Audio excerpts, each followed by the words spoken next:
going on, Dunces family? We are back with another episode of the Dunces Podcast. Day after Christmas Day games.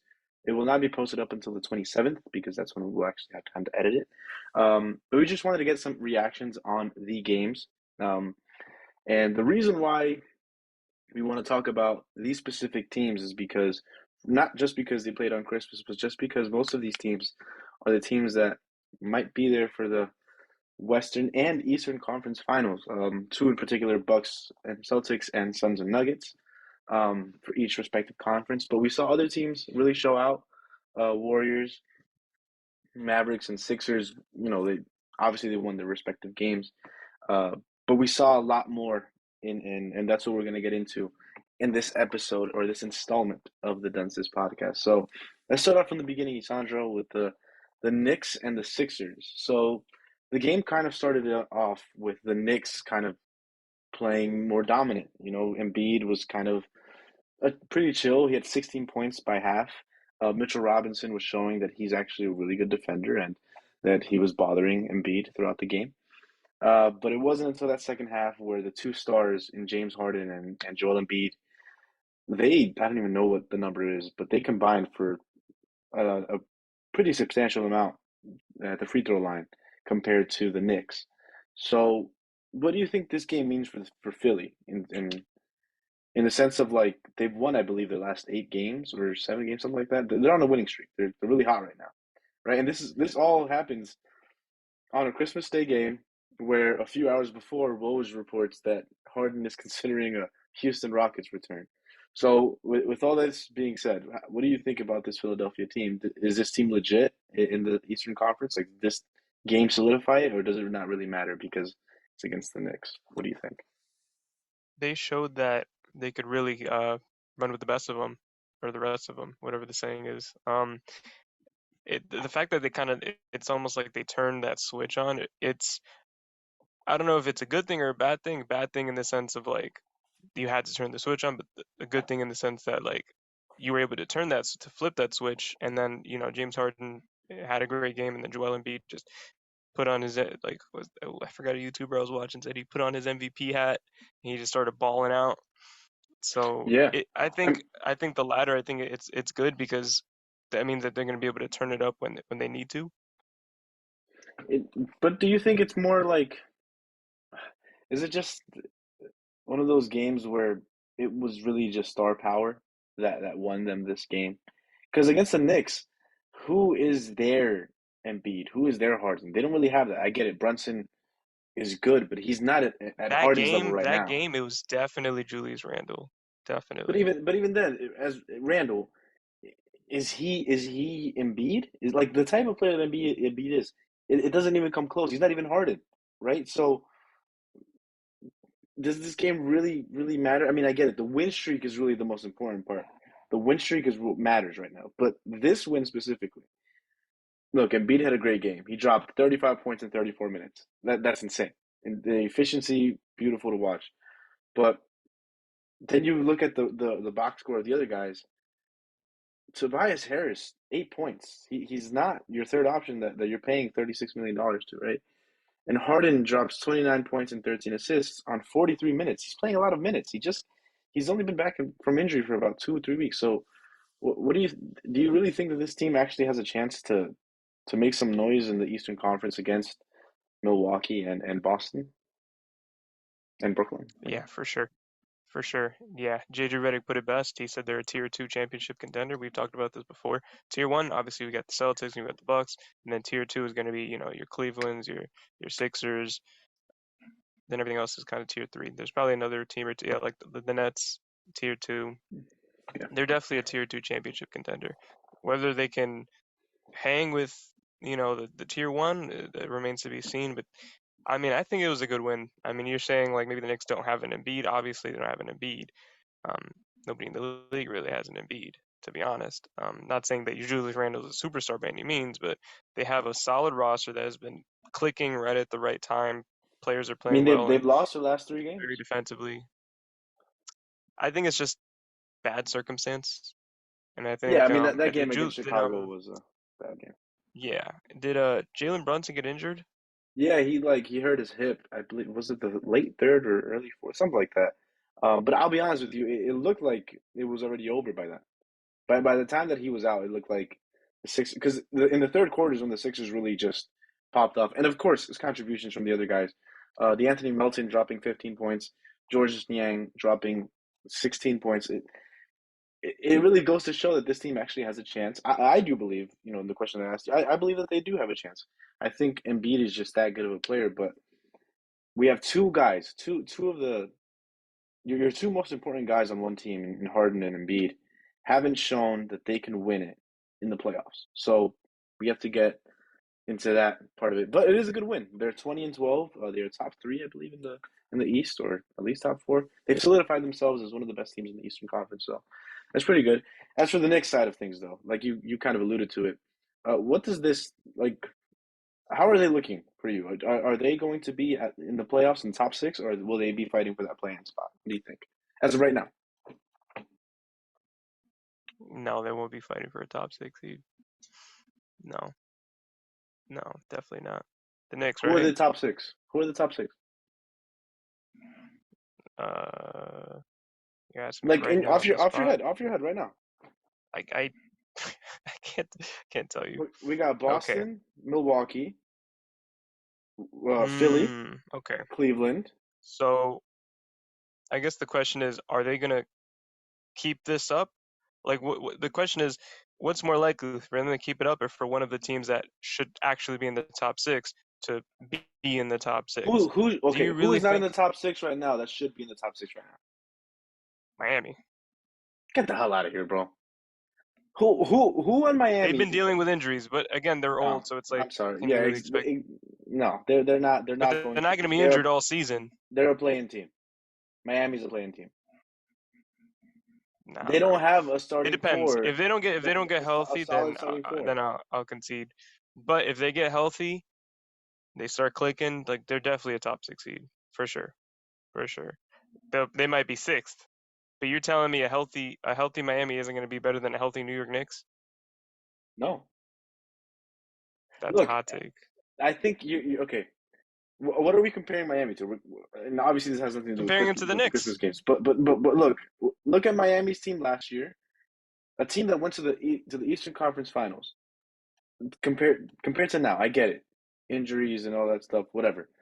Lowry is not the same player he was 2 years ago. So he just off of last year alone, we saw that his decline. This season, he's not doing any better.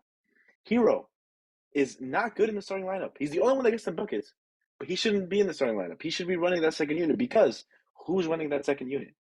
It's when the starters go out, that bench is atrocious. They suck. Now in the starting lineup, of course, Butler is going to do his job. Adebayo is going to do his job. Then you have a four-man in Caleb Martin, who is a solid role player, but should he be your starting power forward to be a top six seed? No. Who has the more complete team right now? Who has the more complete roster? Is it Miami or is it New York? who's got the better players? No, that's not my question. Because Who's got the better players? Who's got the better the players, and who's got the better coaching? the better players right now, obviously Jimmy and Bam. But you can say Julius Randle and Bam Adebayo have had a pretty similar season so far. Okay, but Am I wrong? Jimmy, Am I wrong for Jimmy, that? Jimmy is the outlier here. Then Okay, Jimmy okay, pushes his team ahead. Jimmy. Okay, is Jimmy and Bam, and then who else? Tyler, who's streaky, and then after that, who else? Nobody. As for the Knicks, He's better than RJ Barrett, the third best player on their team. but the Knicks have an overall roster, like team camaraderie that Miami just hasn't had. They haven't shown that this season, and I get it, the injuries and everything. But you mean to tell me that a team that is already injury prone, a team that has a starting backcourt of Kyle Lowry, aging Kyle Lowry, and Tyler Hero, who is very streaky, who needs the ball in his hands to be effective.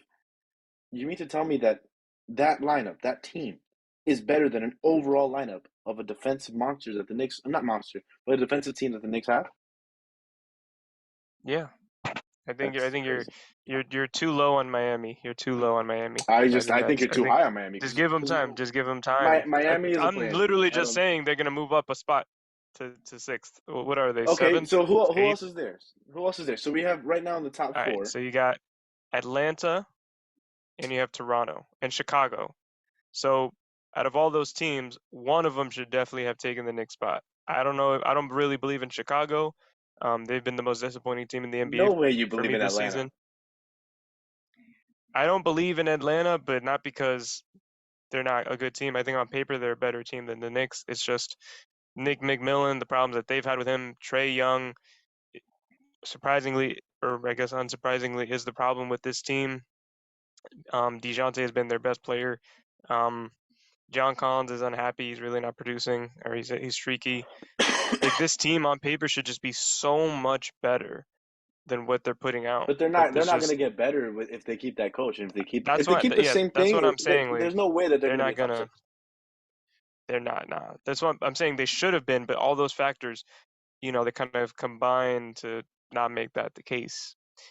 Indiana was doing pretty good, but they were hot, and now they cooled down a little No, they're bit. not going to Definitely be not there. top six, but No. Toronto, shocking to me. I feel like they should have. Scotty Barnes, everybody expected him to take a leap or at least be the same. He's That's not. all. That's all on Um, coaching, though. I'll be honest and with it's like they're wasting. Nick Nurse is a good coach. Maybe he hasn't you. He's been the coaching best them this really season, bad. but He's putting Scotty Barnes at the two. He's not a shooting guard. it's because when you He's at have, his best when you're a power forward. but who's their best player? A power forward. So Well, see, what they are they don't have gonna a do? big man either. So Siakam is playing center, which Yep. is why I don't understand why Yep. they The have problem is they have three this kid players at whose best position is the shooting guard. same exact position. And if you're going to Yeah, choose between Scotty Barnes, OG Anunoby, and Pascal Siakam, obviously you're going to choose to put OG and Pascal in their best positions. And of then course. Scotty Barnes is Which kind of like, hey, sucks we want because him to develop. Scotty, exactly, yeah, he's the one that needs to be in his best position because he could potentially be the best player. Like I don't get what they're doing. Which is why again I don't think that they're going to be better than the Knicks. They're not, no. But it I is think the Miami. I mean, maybe we'll find out I who's the hot take here. disagree. I disagree with you, but I think you're writing off Miami. I'm not even high on them. They're in ninth place. They're 17-17. The Knicks are 18 and 16. That's one game. Yeah, it's a One game game. difference. Yeah, and I It's a believe that game difference. the Knicks have more of a complete system in place right now. I could be wrong though, I hope Miami proves me wrong because I honestly thought that they were going to win it last year against Boston, and I because it was they were one shot away, and it sucks that they're like in this like moment again because you know how they got close in 2020 in the bubble. Next season they were trash. Then they go back last year, they hit the conference finals, and now they're back to being mediocre again. So it's like it's fluctuating, and they're just kind of wasting Butler's time now that he's getting older. So it sucks, but I do believe that they need to make a trade. If they make a trade for Jay Crowder or something like that, or like a Bojan Bogdanovic, I could potentially see them Both. moving up. So we'll see. Anyway, screw that. Let's get into the other game that was after Lakers and Mavericks. The first half, Lakers dominated, and by Lakers I mean LeBron. LeBron was dominating the first half. Third quarter came. Guys that weren't hitting their shots in Dallas started hitting their shots. Luka figured out how to get away from the double team, and the Lakers surprisingly stopped double teaming Luka, and they went off for I don't even know how many 3 pointers, but Tim Hardaway Jr. was hitting his shots. Dinwiddie was hitting his shots. Christian Wood is, I believe, he's like in the top five for most points on a Christmas Day debut. So shout out Christian Wood for being in that list. What do you think about Dallas's win? Was this like a wake up call for them? Like was that first half like, damn, like we're better than the Lakers, and then the second half waking up like, do you think this is like their thing that okay, we have to actually start trying now because we're 30 games into the year and we're a mediocre team. So what do you think about Dallas? I'm just trying to see something real quick. How many minutes did they play Christian Wood? He played Christian Wood 38 played, minutes. He yeah, played I believe he 38 started. minutes. Yeah, it's the craziest thing. Whoa, what a surprise. You play your second best player 38 minutes, and he gives you 38, 7, 4, and 2 on good efficiency. He was great. Yeah, fantastic. 12 for 17. Whoa, what a surprise. Oh my God, Jason Kidd, you are a genius. I cannot believe that you came up with that. What a I masterstroke. agree. Um, Sarcasm aside, obviously, they finally figured it out. Hey, why don't we play our second best player? And then they decided to capitalize on the Lakers roster. I mean, what were they doing to the Lakers? I mean, you know what the Lakers, the lineup they were running, the Lakers, the Yeah, they five had man like Austin that Reeves at Christian center Wood or started something eating, like that. and it was like LeBron Russ and like it's like a five guard out like lineup. Yeah, no, and then they took out Braun and then they put in Reeves, and Reeves was their center. Like, what was Darvin Ham thinking at that time? Maybe he thought, hey, it's still early in the season. Let's experiment. Who cares about going 500 over the season? Yeah, it was a weird game. I think the LeBron, I just feel bad for LeBron. Like LeBron turns, what is it, 38? Is it 38 or 39? I think 39, right? 38. He turns 38 on the 30th. That's this Friday. He'll be turning 38 years old. That's insane to think about because LeBron is just, he's been so great, his entire career, right? Um, but this game was just like, he did all he could. And I'm looking at the stats here: 38 points, 6 rebounds, 5 assists. Their second leading scorer was their sixth man, and Russell Westbrook, who obviously he's Russell Westbrook. After that, Austin Reeves, 16 points. Then it just went single digits, single digits, single digits. Lonnie Walker, in 29 minutes, dropped 9 points. He is the best shooter, if you didn't know, this season, and he dropped 9 points. It just, I don't I Hmm. don't know what He what only took what to seven do anymore. shots. He shot 50% from three, but he only took 6 shots What in should they 28 do? minutes. What should the Lakers do? Do they need to trade? Like what are they waiting for? Is it too late now? Because they're already what, Mm, 13 and what is it, 13 and 17? No, they're 13 and 13 and 20. 20. What do you think? Hmm. Um, I think this season is a lost season because even if they trade away Russ, it's not gonna give him a chip. So they should probably. I think I heard this somewhere that they can let his contract expire, but then bring him back for like really cheap because they have his bird rights. So if they do that and then like use that extra cap space that frees up because they don't have his contract any like that crazy contract anymore to pick up some other players, maybe that could work. Not for them Bro, to contend, but for them to not be this bad. yeah, that would be great. I'm I'm just shocked right now because I'm looking at the stats. In the third quarter, the Mavericks dropped 51 points. That's insane, bro. Like I believe I'm reading Oh this dear. correctly. They dropped 51 They points got in the outscored third by quarter. 30. This looks like a 2K game. Third Bro, that's quarter. insane. 21 to 51 in the third quarter.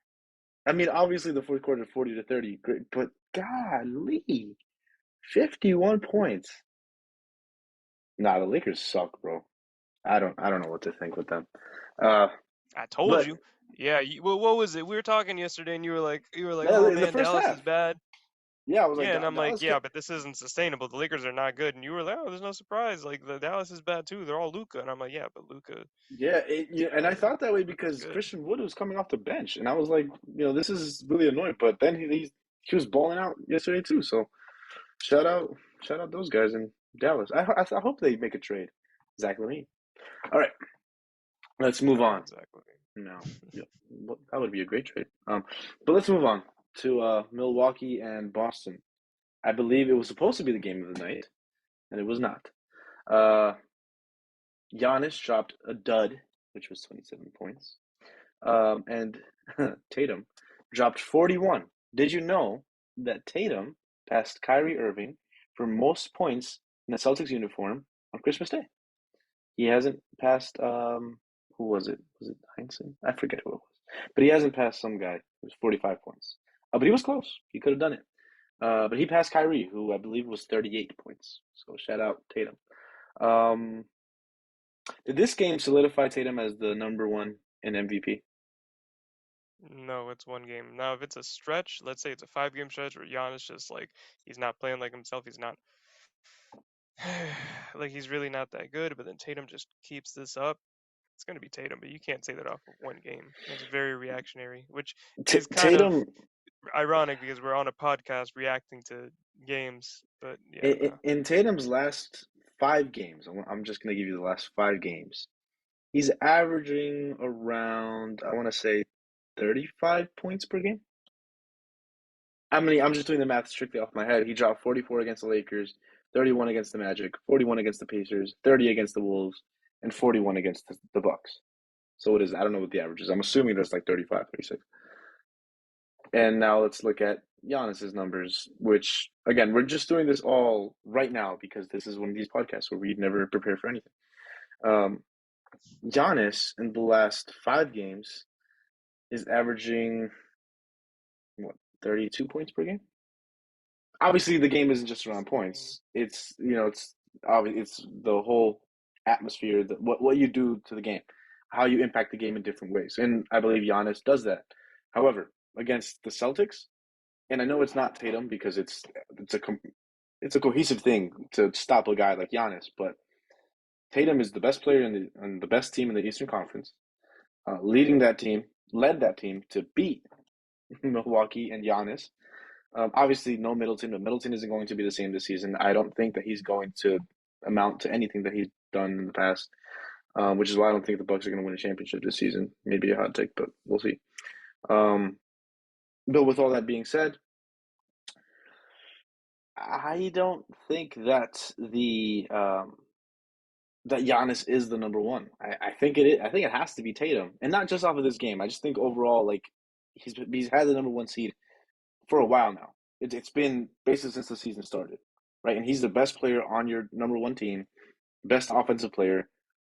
If it's not Williams, he's probably your best defender too. So I don't know. I think it has to be Tatum, but I understand what you mean. I think you can't. It's just one game against Giannis, right? I don't see why it can't be Uh, Tatum though. I just I don't see. I think he's a good second. I don't think it's like, oh my gosh, Giannis is so far away. It's like it's not even close. I I think they're just like think literally like right here, bro. They're literally right here. It has to be. I think you're putting too much stock in the team record. You only do that when it's like even then with Jokic, he's still win those MVPs, right? But let's say it's last year, Well, Jokic is Jokic is the like last one. a sixth seed. But like let's say like last year he's a sixth seed, but he's still getting good wins. But then like Embiid is the first seed, then it's like that's an argument. They're 2 games apart. So I don't think winning is an argument. They're both winning. They both have good records. They both have top 10 in something. But They're Giannis both has their the best players better. on But their Giannis has respective the best teams. stats. Giannis has the better stats. So I really like. I think that's what for me like it really is because like how else are you gonna separate them? They both win. They both impact the game on both sides. Um, but Giannis has better stats, and he's Yeah, obviously like the best player in the league. So that also gives him some weight too. So and he's like obviously like inherently the better player. So if the better player has the better stats and they both win games and they're both top two, right? I think I'm gonna give it to that guy rather than like, oh, this guy he's on the best team in the league by 2 wins. Like let's not let's calm down a little bit. all right. I mean, I disagree. I think it is Tatum as the number one, but I can see why you would put Giannis there because frankly, it's basically the same argument. Like if Milwaukee would have won that game, I probably would have said that Giannis was number one, right? So because then he would have been at the top of the East. So it's really just a matter of I think if it is those two as the final two to compete against each other for that MVP trophy, I think it's going to come down to not just the counting stats. I think it's going to come down to the seeding and also kind of recency bias. Giannis has won it twice in the last 4 years. Jason Tatum hasn't won it, and If it feels Tatum like wins it it, has to it's be gonna his be time. because he has Politics. an MVP caliber season and they want him to win it. But he also Agreed. deserves it. He'll also One, deserve it. It won't be undeserved for sure. agreed. So let's move on to the second to last game, penultimate, whatever. Let's go to Memphis and Warriors. Warriors without Steph Curry. Obviously, this is a highly anticipated game because of the trash talk between these two teams. You know, the young guys in Memphis talking all that trash to these old guys in Golden State. And John Morant did his thing. He dropped 36 points, 8 assists, 7 rebounds in 41 minutes of action. But then after that, it was kind of just mediocre play from everybody else. I mean, Tyus Jones contributed obviously off the bench, what he does. But Dylan Brooks, your second leading scorer with 13. and then Jaren Jackson Jr., your third leading scorer with 11, and then after that, it really just was no effort from anybody. Desmond Bain looked like trash. Then again, he's still coming back from injury, so can't really say much. As for the Warriors side of things, though, Jordan Poole, 32 points. Dante DiVincenzo, surprisingly, with 19. Clay with 24. And then Moses Moody and these young guys kind of like showing why they can be important or why can they can be factors against, you know, come playoff time. And of course, the Draymond Green special, 3 points, nothing crazy, but 13 rebounds and 13 assists. What did this mean for the Warriors? Was this just more of like a much needed win without Curry because frankly they're just without Curry, or can this be like their wake up call as well, to potentially build off of this and start winning more games to compete in the Western Conference? Hmm. I think the same problems are going to persist when Steph Curry comes back because Poole has obviously been playing better now that he's in the starting lineup. But what's going to happen when Curry comes back? Are they going to put Right. Clay to the bench? He's actually been playing a little like he's actually been playing He's better. been Still good. inconsistent, but he's had like good games. Um, so if Poole goes back to the bench, he's not going to do good or not do as good as he's been doing Yeah. on the starting lineup. Um, Agreed. it could be for like the rest of the team. Um, maybe they'll get the confidence like, hey, yeah, like we're doing well without Steph. Let's like carry this momentum into when he's actually back. Like let's actually because it wasn't just like the Poole thing with Poole not performing off the bench. It was like other players just not performing in general. Like, yeah. Um, so if they can like get that confidence, get some wins under their belts, or at least some good performances under their belts, then it could be really beneficial for when Steph comes back. Hopefully it works out for them because I mean it was a good win. Like let's give them where credit is due. Draymond really just showed out, showing us why he is their heart and soul of that team. He doesn't have to score. He just affects the game in so many different ways, and this game really solidified that. But I want to get Memphis' side of things. Obviously, we know the John Morant effect. Jaren Jackson Jr., he had a dud. Fine, whatever. 11 points, nothing too crazy. Only 2 rebounds. That's crazy to me, but whatever. Um, is he your defensive player of the year this year? I was reading a stat that Jaren Jackson Jr. was, he was out to start the season, and the Grizzlies were like 20 something in like defensive rating or something like that. And Jaren Jackson Jr. comes back, they jumped to fifth.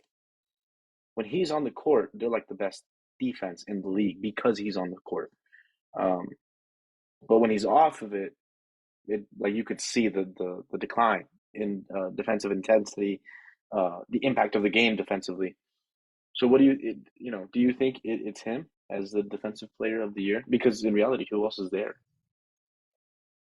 Well, Brook Lopez has been the best defensive player this season. Individual. Individually, right? But his impact also it could be a little bit because of Giannis being there too. But his impact on this team's defense has been fantastic. Um, OG Anunoby has probably been the best perimeter defender in the league. So I don't think it's Jaren Jackson, not because he wouldn't deserve it, just because it's the same thing that happened with Draymond. I think was it last year, right? That he missed too many games, or it was like 2 years ago or something. He missed too many games, Did he and other though? people caught up. Yeah, well, not like in the sense that you're ineligible for the reward, but in the sense that other people have played more games than you, and they deserve it just as much than you, just as much as you. So we're not going to give it to you. We're going to look at the other guys. So that's going to Yeah. be the same thing that's going to happen with Jaren Jackson. Again, unless they start missing time. I mean, OG has already missed like a week. So if they start Yeah, accruing this missed team games, and then sucks. maybe their performance drops off, yeah, he's carrying them defensively. Him and Pascal's like carrying them offensively. They Um, still suck. so it really like depends on the other guys. But as of right now, it's not him. But it can change. We're 30 games of the season. A lot can happen in the season. So if something happens to Brooke or OG, Yeah. then it's got to be Jaren. That's like the top three, I think. I don't know Yeah, if I Brooks agree. gonna get it just because people are gonna look at that team with Giannis on it and be like, hey, like you got a lot of help, And like he's I the feel best like help defender in the league. they've had a slight drop off defensively too, and a lot of it has to do with Brook. Not Brook, it's per se, but just the team itself hasn't been that good lately. So I don't know. I think Jaren is definitely top three, like you mentioned. OG, Brook, And even if they take out Brook and they put Giannis there because they have to put somebody from the Bucks, I wouldn't be mad at that either. Um, but I just think it has to be Jaren just because of how bad they were defensively before he got back and how much he like jumped like to them being, a legit defensive unit when he's on the court. So I don't see why that would, it's not too far fetched to say that he is the defensive player of the year. But there's still a lot of game left, about 50 games or so for each team. So let's move on to the final game here, Isandro. The Phoenix Suns versus the Denver Nuggets. As you know, Devin Booker left the game early with a groin injury, apparent groin injury. So it wasn't really like not. I don't want to say it wasn't fair because obviously they went into overtime, but it was a good game nonetheless. You had DeAndre Ayton drop 22, Chris Paul 17 and 16 assists, insane. Uh, Damian Lee dropping 18. Landry Shamet dropped 31 points. Wish he would have done that for the Nets at one point in his career. Mikal Bridges did his thing, but inevitably, the stat line that we all want to read or know is Nikola Jokic. 41 points, 15 assists, and 15 rebounds. I hate that I'm asking this question again, but is Nikola Jokic top 3 in MVP voting this season? Is Nikola Jokic top 3? What's his record? Let me see. I can tell you Yeah, right he's now. definitely top 3. I don't think he's gonna win it. It's definitely top 3. If he keeps Definitely. putting up numbers like these, if he drops like another 40-point triple double, at least 3 or 4 more times this season, and he's averaging like 30 something with 10 rebounds, like nearly a triple double. I don't see how he's He not the won't average MVP. a 30-point triple double, bro. No, It's I'm not not saying a 30 happening. point He's triple double. averaging I'm just 22 saying a points. near. Okay, I'm saying okay. He's averaging 22 points. All right, fine, whatever. But it is so impactful. I don't see how he can't be the favorite. I get it. 3 seasons in a row, it does not happen. But bro, look at the counting stat, like the overall impact that this guy has to his team. If it were me, I would have given one of these past 3 to Embiid and like the other 2 to Jokic. That way it would have been fair. But that's revisionist history. Hindsight is 2020.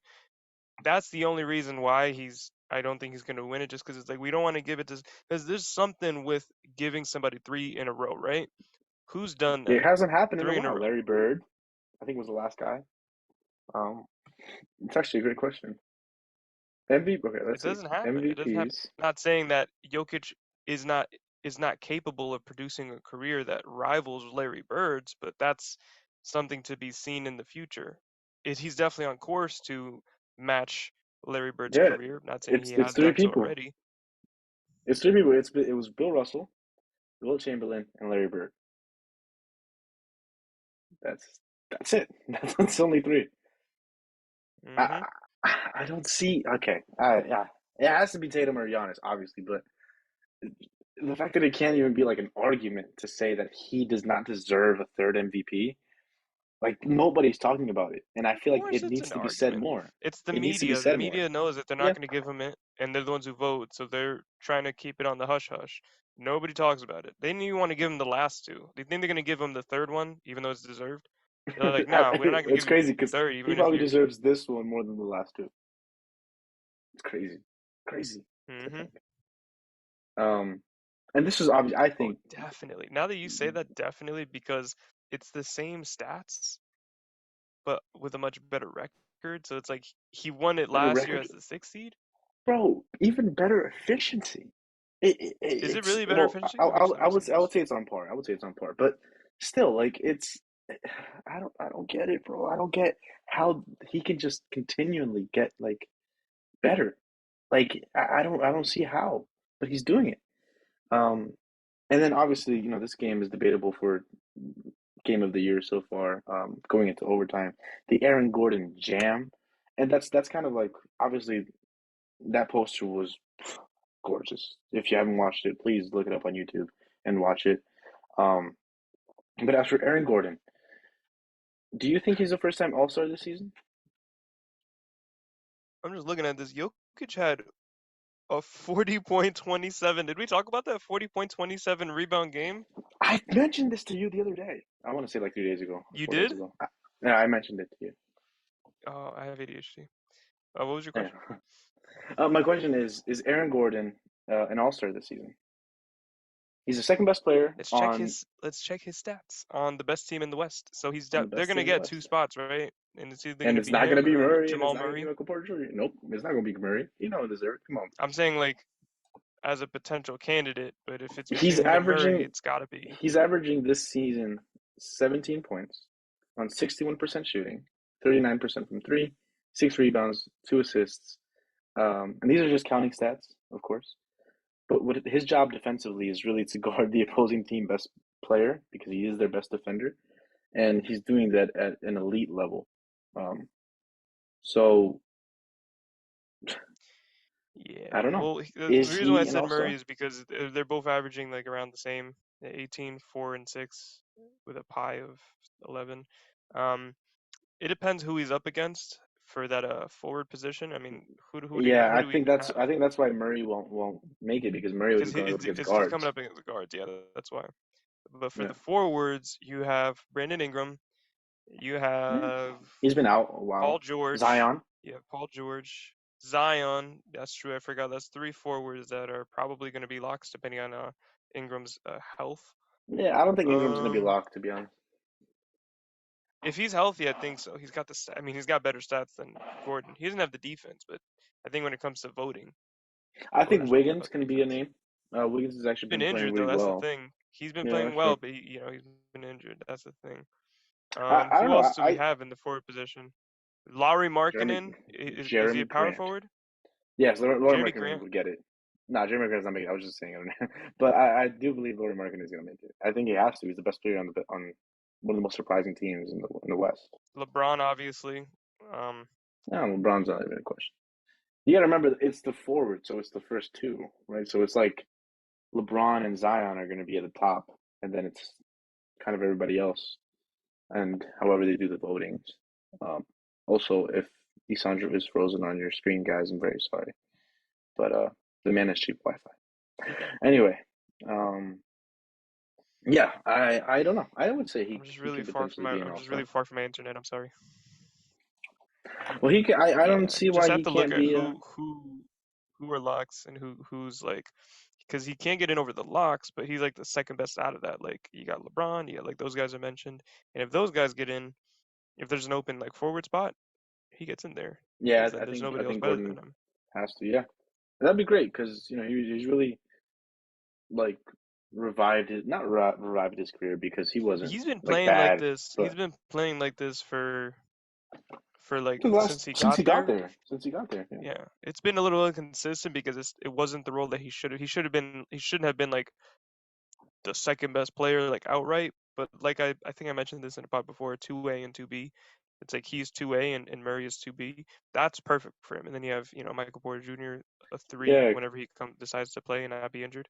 So they have that system now that really complements him. He's able to get an efficient 18 because it's right, efficient because he's not your only second option. So they're doubling right, Jokic. It's like now he has pressure to create. Now he has to do something because Jokic is like taking the ball out of his hands. And now it's like you got weapons. You have Jamal Murray. You have Michael Porter Jr. when he's healthy. You got Bones. You got Bruce Brown, who's really underrated. I know you miss him, and it's crazy that I'm looking nah, at it bro. now. They got him. They didn't even give him like a crazy contract. Like the Nets could have gotten him for that much. I don't know if maybe they were hamstrung, like, but they didn't even pay him that much. How much are they giving Bruce Brown? They're not even giving him a lot. I don't even know, bro. Not even crazy.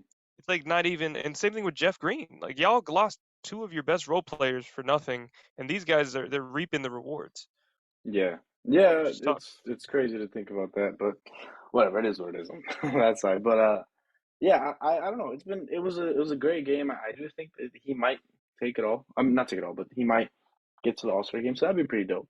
But with all that being said, That would be nice. um, He deserves it. Has he ever been to the All Star game? Not dunking. nope, that's it. Hmm. Not done. Yeah, I mean, he might put on his own show if he makes it, so that'd be pretty cool. But with all that being said, Isandro, thank you for joining. Everybody, also thank you for joining this podcast. We just again wanted to talk about uh, this season and so far. Obviously, these games are important because they're on a day that the schedule starts so early, 12 p.m. to like 12 a.m. or whatever the case may be. So With all that being said, guys, please like, subscribe, and hit the like button down below. Shout out to all your families, cats, dogs, brothers, and sisters, and we are out. True.